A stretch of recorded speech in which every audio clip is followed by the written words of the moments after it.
My name's Brooke Heffright. I am the director of CINA, the Criminal Investigation and Network Analysis Center. We are a DHS Center of Excellence at George Mason University. And I am pleased to welcome you to another installment of CINA's Distinguished Speaker Series. Our speaker today is Dr. Abby Stylianou, Associate Professor of Computer Science at St. Louis University and a Fellow of the Taylor Geospatial Institute. And her talk is titled TraffickCam, Identifying Where Victims of Human Trafficking and Child Sexual Abuse are Photographed. I'd like to recognize and thank CINA's program management team at the Department of Homeland Security's Science and Technology Directorate, Office of University Programs, for their support for this talk and the rest of CINA's Distinguished Speaker Series. As you'll have seen in the carousel, we have around half a dozen speakers in our typical program year. And Dr. Stylianou is our first speaker in the spring semester. Before we start, a few words about CINA. CINA's mandate is to advance DHS and the US government's mission to counter transnational organized crime.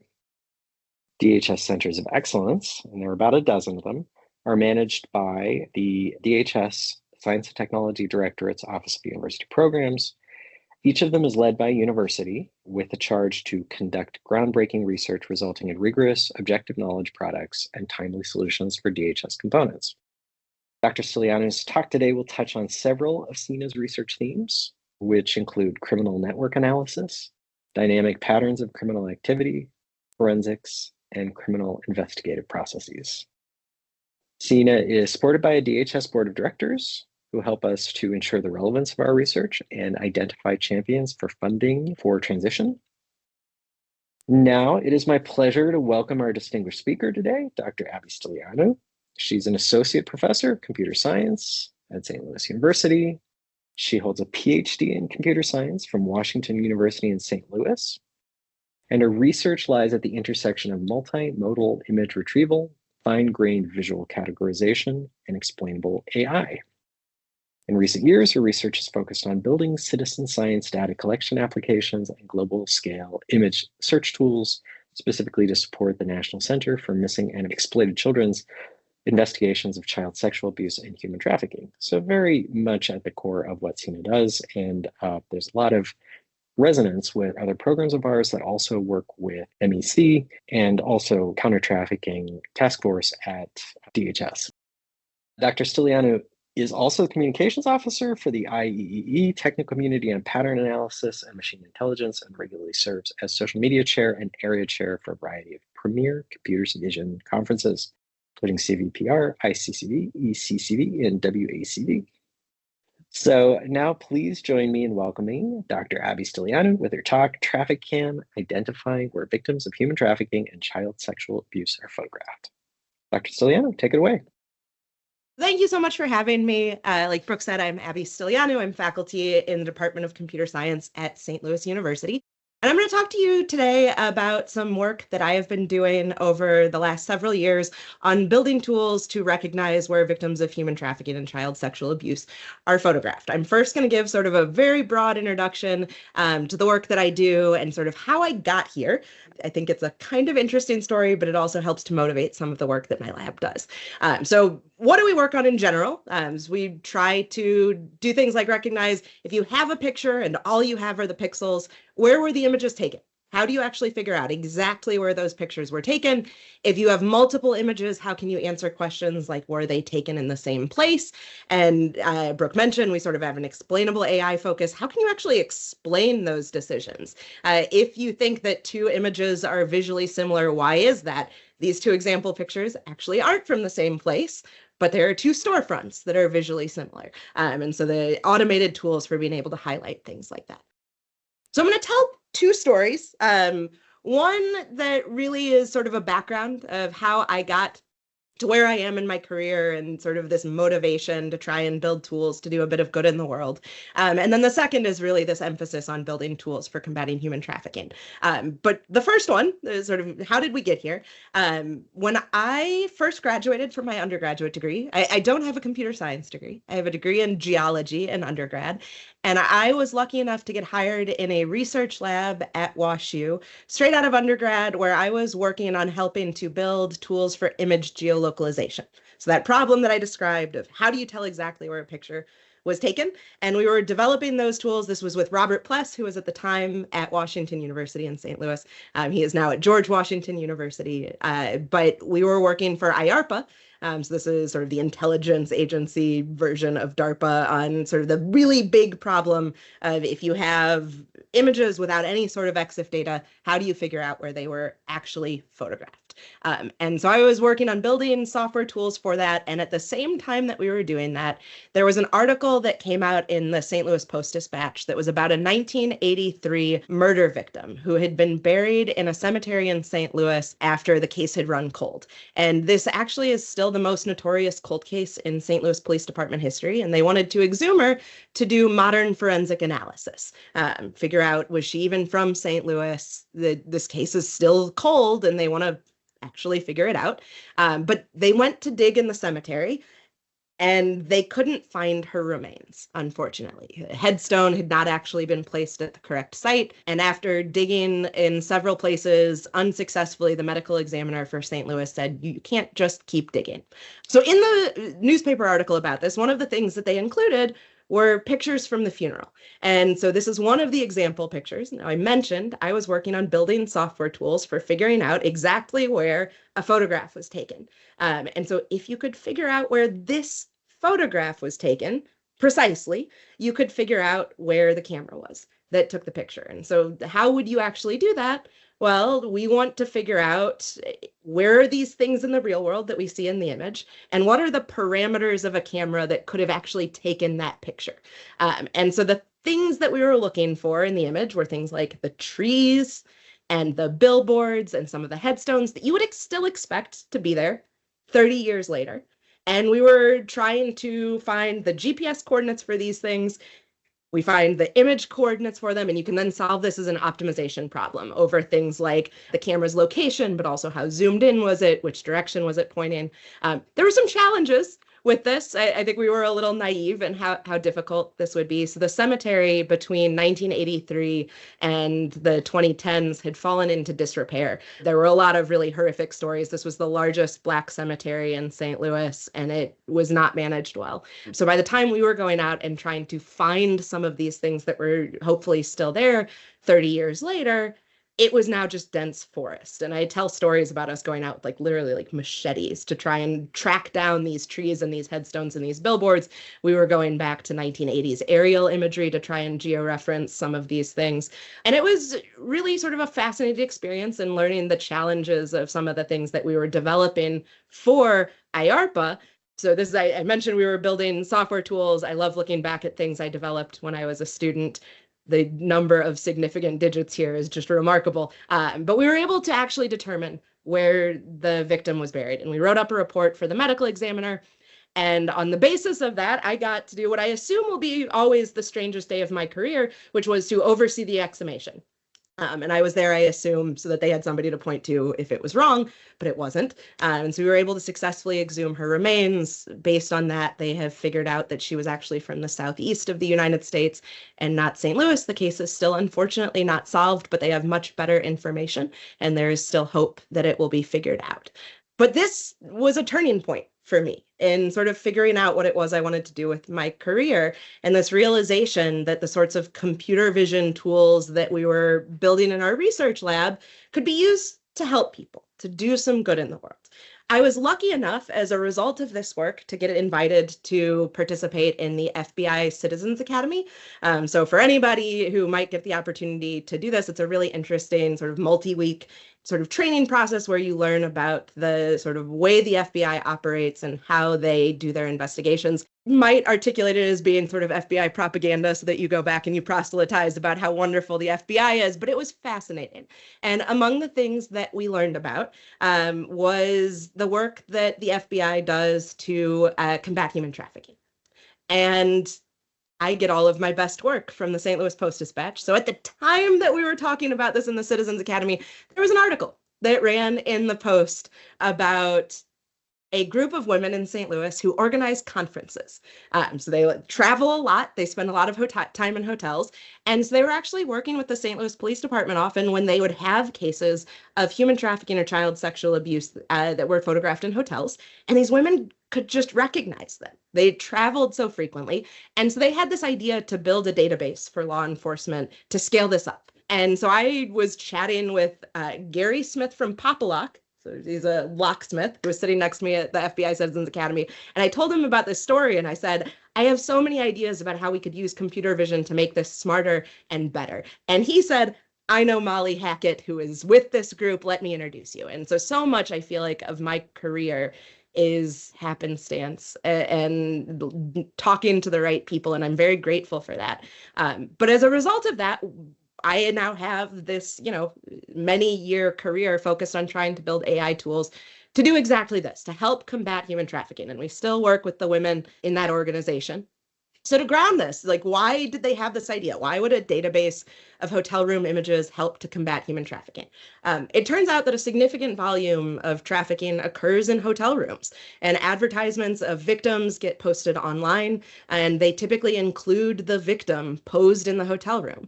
And identifying what hotels those are can help, in some cases, to rescue the victim. If this is a real-time thing, you can actually go and rescue the victim. I'll talk about one case where we have actually been able to use our tool to do that. But it can help to disrupt the trafficking operations, determine what are hotspots, places that are really being used. One of my, I don't know about favorite stories, certainly one of the ones that really sticks with me is talking to an investigator who said they kept going back to the same hotel over and over again. And it turned out that it was because this organization, they had their hotel points at that chain. And so they just kept going back there. And so figuring out where these hotspots are really helps to be able to disrupt these networks moving forward. And so what I'm showing on the right here is one example of how cases like this are actually handled in many cases. So this is Europol posting a picture. The blurred out regions are child victims of sexual abuse who are photographed in a hotel room, and they posted, do you know which one it is? And people were able to respond oh, I recognize that, I've traveled there. But maybe that isn't the most efficient way that we can do this. Now, the other way that oftentimes these searches might work is that you might do something like a reversed Google image search. So you upload the image to Google and you say, what are other visually similar images?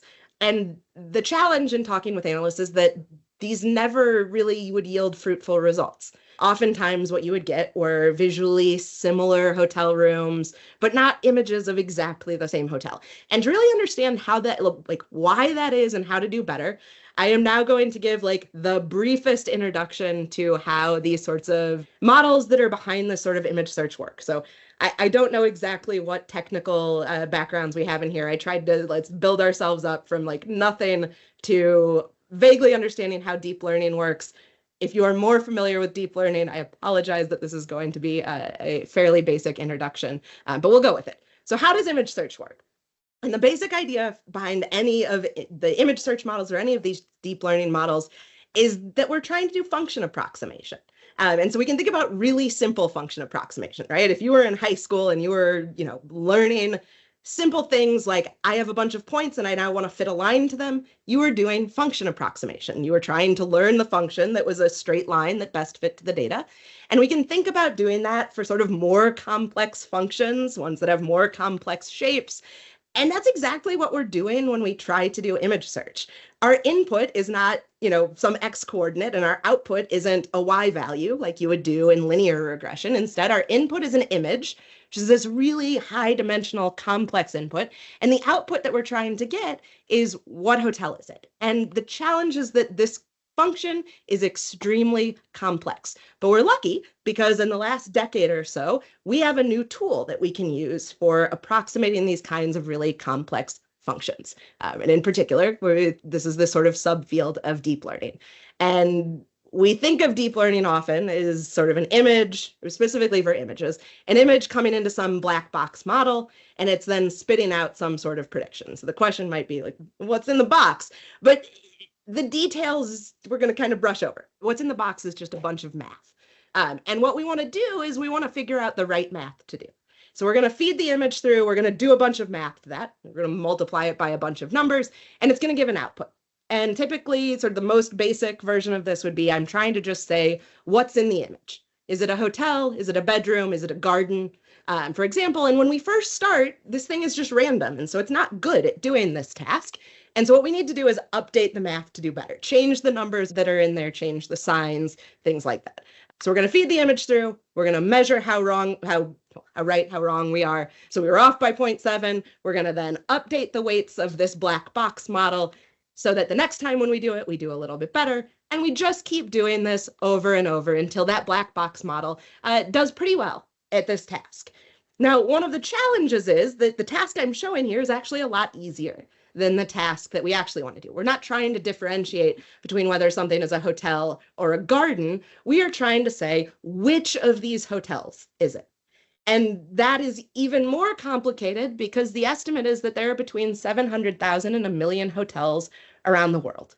And this last sort of operation, last mathematical operation that happens here is exponential in the number of things that you're trying to predict. So this blows up for anything that has such a large number of possible outputs. So a lot of the work that I did when I was a graduate student, that I've done since I've been faculty at St. Louis University, is how to do this better. In particular, we think about how we can train models that don't specifically predict the class, but rather give us a vector. They give a representation of an image where two images that come from the same hotel, like the ones on the left, are going to have more similar representations than the one on the right. And now you train your model so that it can do this well. If you get a new image that comes in, you can put it into your image search model. You get out a representation or a small numerical vector for that image, and you can compare it to all of the small numerical vectors that are in your database. And you return the ones that are most similar, and then you can answer the question, what hotel does this come from, by inferring that from the most similar images. So that's sort of our very, very rapid introduction to how image search models work. And the work that we do is, okay, how do we make these models actually really work well for this particular domain, which has some unique challenges? One of the first challenges, and this isn't unique to the learning how to do the image search model, it's a problem for all of deep learning, is that learning this takes a huge amount of data. And so we're lucky in this space that there's actually a large amount of data that exists on the internet. So there are travel website images. There are millions and millions of these on websites like Expedia, and you can access those and use those to train your model. But the problem with these images is that they really don't look like the victim images. So I'm showing 3 example investigative images on the bottom. And these images are, they're typically taken by the victim. They're a cell phone picture. They're not in the nicest room in the hotel. They don't have professional lighting on. They're taken, but it's a selfie on a cell phone. The victim blocks a huge amount of the image. So in machine learning, this is what we call a domain gap. The images that we are going to run through our system when we need to do a search look fundamentally different from the images that we trained on. And when you have that sort of gap, the model doesn't work well. And so we need ways to address this. We need ways to close that domain gap. One of the ways that we do this is that we created a mobile application that allows travelers who want to help combat human trafficking and child sexual abuse to upload pictures of their hotel room when they travel. So this is the TraffickCam mobile application, and we're seeing on the bottom right images that come from the same hotel that we see at the top. And so you can see that these visually, they're not as pristine, right? They aren't taken by a professional photographer. Sometimes they leave the light on, the bed is messy. They look more like the victim images, not perfectly, right? I mean, they don't have the occlusion. We explicitly make sure that our users don't include themselves in the images. We don't want to have any personally identifiable information in them. These images that we get from the smartphone app also show us views of the room, such as like the hallway or from the corner of the room that you really don't see in the travel website imagery. And that's really important because you might see those views in the victim imagery. So this diversity of the types of images that we use to train the models for this problem turns out to be hugely important. We're lucky, I think, that there are a large number of people that are looking for something that they can do. Like, this is a problem people care a lot about, but there's not a lot that you as an individual can do to address it. And so this app is a way that you can address it. So you all who are here today, like, go and download TraffickCam. And when you travel, you can submit pictures. We have over 250,000 users around the world. We get hundreds of new pictures every day. The screenshot I have here is a little bit out of date, actually, because we've done some additional data scraping. We're now up around 12 million images from almost 500,000 hotels around the world. We released a new version of the app. I'm showing a screenshot on the right where we ask users to actually take pictures of specific objects in the hotel. I'm going to talk some about our interactions with the NCMEC analysts, but a lot of their feedback has told us both about the ways that the tool works, which is fantastic, but also the ways that it doesn't. And in many cases, what they can see in a victim image is a very small little bit of one particular object. And so we've made a sort of push to increase the number of just individual objects that we see in our data set, and that's turned out to help in some of their cases. In addition to incorporating the TraffickCam data during the training process, there are other things that we can do to make the data that we have look more like the victim imagery. So we're going to, as we train, perform a series of data augmentation steps. The first one is that for any image that we feed through our network with some random probability, we're going to rotate it. And this was implemented because when we were working with the NCMEC analysts, it became clear a lot of the images that they're actually putting into the system, they are selfies that are taken by a victim on their cell phone, and they're at an angle. And so we want to have some sort of rotational invariance in this model. And this is one of the ways that you can actually encourage the model to be more invariant, is to say, if I have two images, one of which is a rotated image of a room and one of which is a different image of the room, but it's not rotated, those should still match to each other. We do cropping, like zooming in and out on the image before we feed it through. This accounts for the fact that in the real world investigative images, it's sometimes looking at very different scales of the hotel room. Sometimes it's just the victim on the headboard. Sometimes you see the entire hotel room in the background. So cropping the images as we feed them through helps us to learn some amount of scale invariance. One of the things that we really don't see in the TraffickCam images is obviously the people that are in the victim images. So we paste people-shaped occlusions into the images and train on those so that the model learns to essentially be robust or to ignore those. And then we apply a bunch of filters. So if this is a picture from an investigator that was posted on social media, it might have been run through a filter beforehand. We want our training data to reflect that. We don't want to only recognize things if they have perfect white balance. So these are sort of the straightforward things that we can do when training a model to make it perform well for this specific domain. A lot of the work that we focus on over the last several years is really focused on the more sophisticated things that you need to do to improve performance. So one example of this is really focusing on which images you consider when you are updating the weights in that black box deep learning model. So the standard way of training these things is that you're going to push all of the images from one hotel or one class. I have no idea why there are now fireworks happening behind me on the video. I apologize. There must have been some hand gesture that set that off. Typically, you're going to push all of the images from one hotel to have the same representation. And the problem with that is that two pictures of a hotel room may not actually look that similar. So the example I'm showing here, these are two pictures from the exact same Motel 6. It's a bedroom and it's a bathroom. And the only visual features that align with this, if you can notice it, in the mirror of the bathroom, you can see the reflection of the curtains. And so that's the only thing that visually overlaps. But so if you have the deep learning model, you're essentially telling it, you have to learn for these things to have the same representation. The only way it can do that is by memorizing things. And you don't want it to memorize the exact images because that now then won't generalize very well to new data, right? If all it can do is memorize the data that you trained it on, That's great for the data you trained it on. It doesn't help a lot when some new image comes through. And this isn't a problem that's just specific to hotels. So here we have an example if you were trying to train a classifier to be able to predict bird species.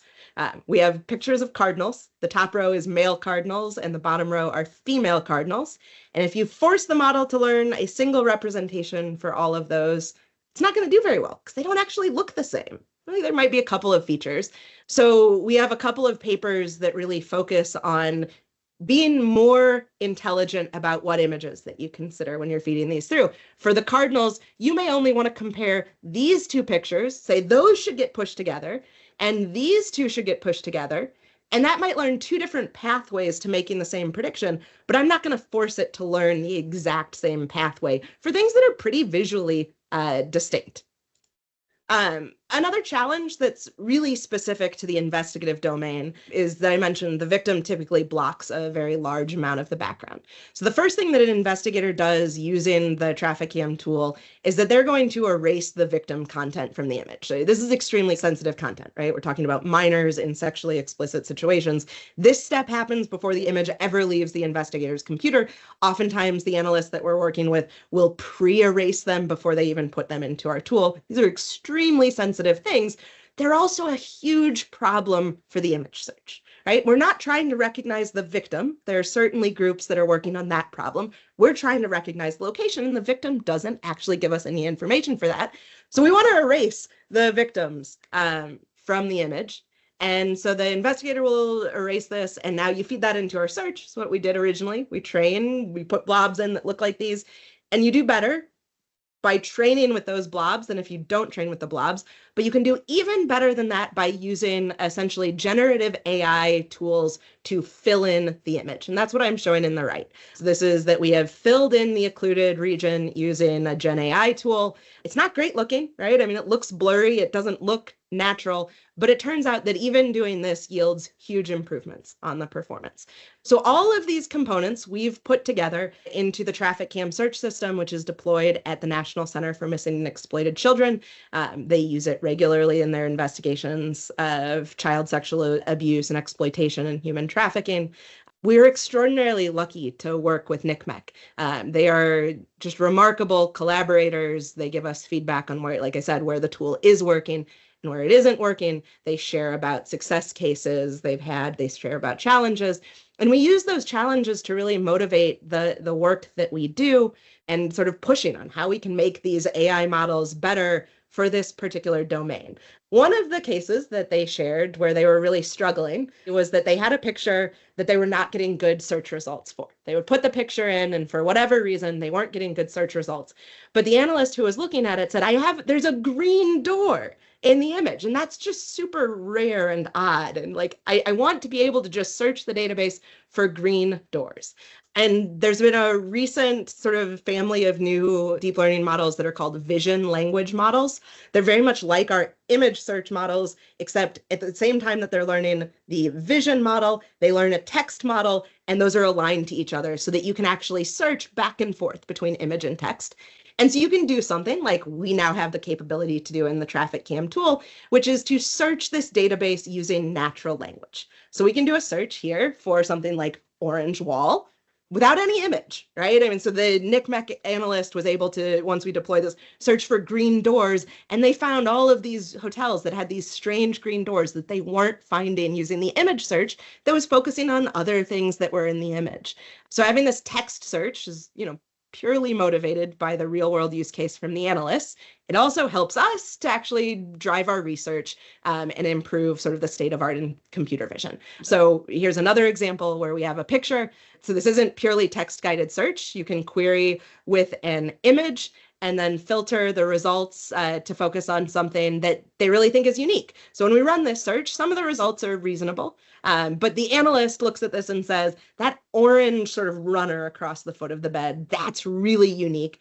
I want to filter based on that. And so we now have the ability to do that. They can filter the results they got for things that actually match that text criteria. And so by using text as a filter on the image search results, an analyst is able to prioritize specific features. This is a field called composed image retrieval. So I don't just have an image query, I don't just have a text query, rather I have an image and text, and I want to find targets that match both of them. And this is sort of a very hot area of research in my field of research, computer vision, right now. It's not just specific to hotels. So we have an example here where we have a rainbow lorikeet, and we are trying to find similar pictures, but that match the text criteria, that there should be another one, they should be side by side on a branch, and there should be no green background.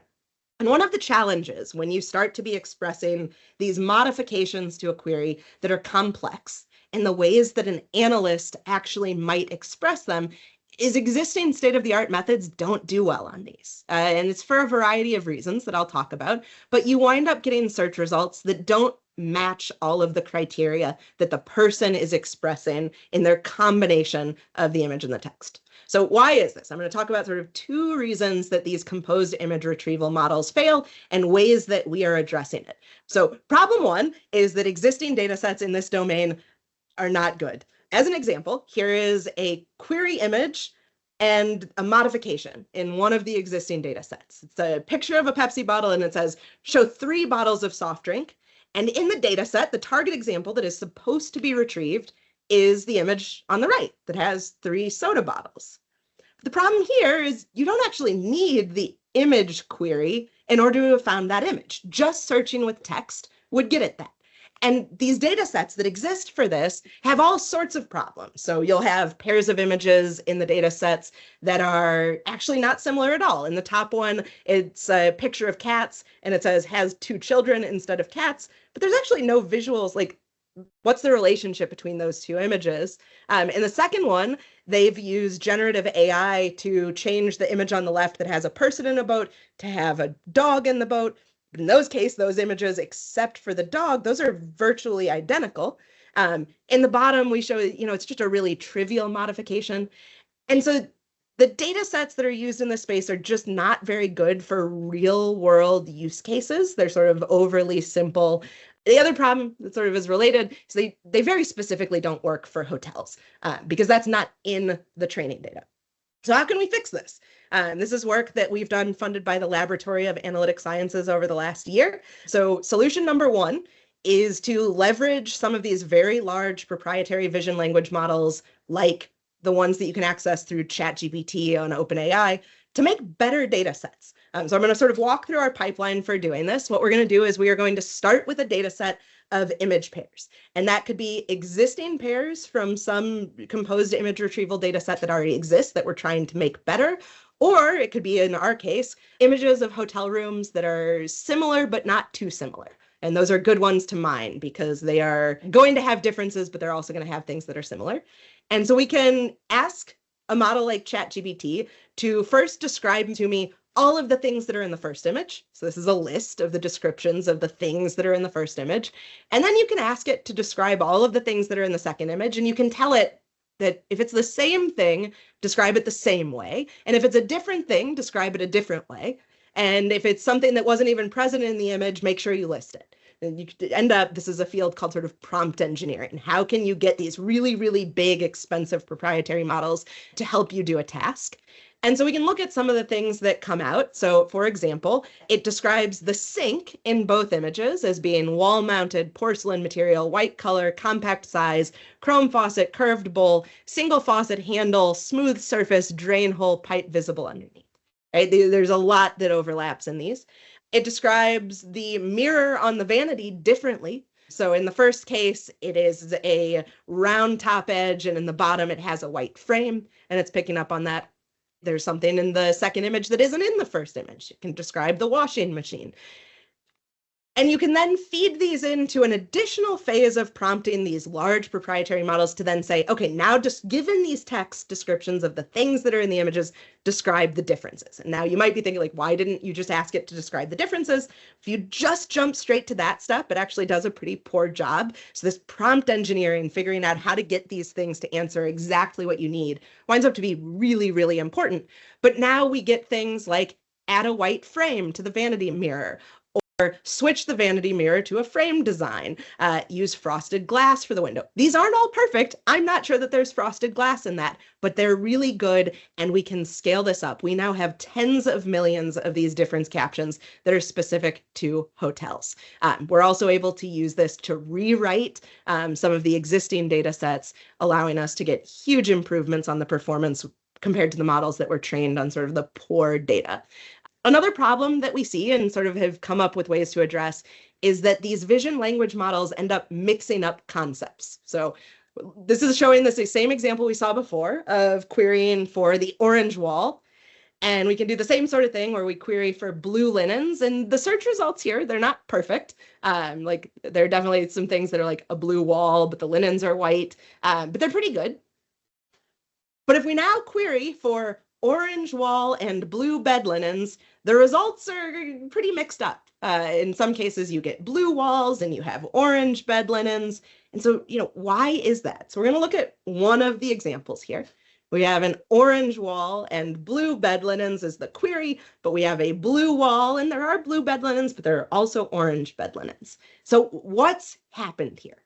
I talked about sort of the emphasis on explainable AI, and one of the things that you can do to sort of look inside these models is to visualize what's called the cross attention, which is essentially how much does each part of the image pay attention to each of the words in the text or each of the phrases that are in the text. So on the next slide, what I'm going to show is those heat maps.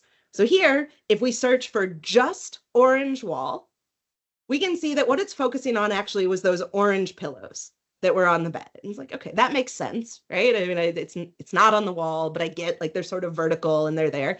And if I search for blue bed linens, it's definitely the bright blue spots are the parts that it's focusing on here. It's definitely highlighting the bed. It's also getting some of the blue wall on the background. So I can see that things are maybe a little confused, but it makes sense. If I now run the query for the full sentence for orange wall and blue bed linens, and I visualize just for the part of that sentence that is orange wall, what is it focusing on? That looks about the same. It's still focusing on those orange pillows. But now if I search blue bed linens, in that whole phrase, it's completely different and it's confused. It is now focusing on those orange pillows. If I flip back and forth, we can see that in the first case, it was sort of focusing on the right things. And in the second case, it is now just confused. It has mixed up the concepts between these two phrases in the sentence. And this is a huge problem for trying to use these sorts of vision language models for investigative use cases. You can't mix things up when it is very specific to the object you're trying to find. So one of the ways that we are fixing this is to actually incorporate grammatical information into the training process. We know that blue bed linens is one noun phrase in the query, and we know that orange wall is one noun phrase. And so we can look at what do these heat maps look like for the full sentence versus what do they look like for just that noun phrase. And those should be the same, right? The object hasn't changed. And so what we do is we can then penalize areas where we see big differences. And doing this penalization during the training process yields state-of-the-art performance for a variety of composed image retrieval tasks on its own. And when we combine that with the better data, the improvement is huge. And we get really, really significant improvement for composed image retrieval in general, but also for our specific domain, especially when we train on the hotel data. So this is work that is currently under review at one of the big computer vision conferences. Fingers crossed that will get in, but we're really excited about the results that we have here. So in the last couple minutes here, before we open to questions, I'm just going to talk a little bit about sort of what comes next. What is it that we're focusing on next? So one of the things that we really have heard from the NCMEC analysts is that they often are trying to find really small objects that they see in the background of the image. So an example here, if you were an analyst and you saw an image that had a rotary phone in the background, that's crazy unique, right? That's not, how many hotels do you see a rotary phone in? So if you were to search our system for rotary phone, that second image, that's a slam dunk, right? We found a rotary phone, that's fantastic. Except the only reason we have that image is because we've asked our TraffickCam users to take zoomed in pictures of all of these different objects. And what's not getting found is the image from that hotel where the rotary phone is sitting in the background. And that's what you really see in the data. The things that are unique that you see behind a victim in the image is something small that's in the background. Current systems are incapable of identifying things like that for a variety of reasons. So we are currently funded by the Laboratory of Analytic Sciences to work on that problem domain. A couple of other things that have really come up as high priorities from the analysts at NCMEC. One is to do that process where we fill in the void where the victim content has been erased better. So I showed the result and I said, it doesn't look that good, but it does a lot better. It turns out that it still can be a problem when you have those because the model still focuses on those features. So here I'm showing the original masked off part of the image, 2 models that are ones we've actually deployed into our system. And then the last 3 images are ones from sort of what's a really recent family of models called diffusion models that are visually outstanding, but have the very problematic behavior that they hallucinate brand new pieces of furniture. So these are trained on huge volumes of imagery. They make much more visually pleasing images, but it's a big deal if you hallucinate a nightstand that wasn't in the image when you now do image search and you matched that piece of furniture. So we need better tools for doing this sort of in-painting. It would have a huge impact on the sorts of results that we get. We're considering ways that you could actually train the image search model and the in-painting model together so that they are sort of as minimally impacted by each other as possible. And then the other thing that is sort of our biggest priority as we're moving forward is figuring out how to better support video queries. It is the unfortunate reality that video is increasingly perhaps the most common modality that the analysts at NCMEC are seeing in child abuse and human trafficking materials, whether that is videos that have been posted in advertisements or live streams of child sexual assault that have been reported to them. One of the most satisfying things for me is a story that was shared with us by the analysts of a case that was exactly that. There was a stream that was being shared on social media of a child that was being assaulted in real time in a hotel. It was reported to NCMEC.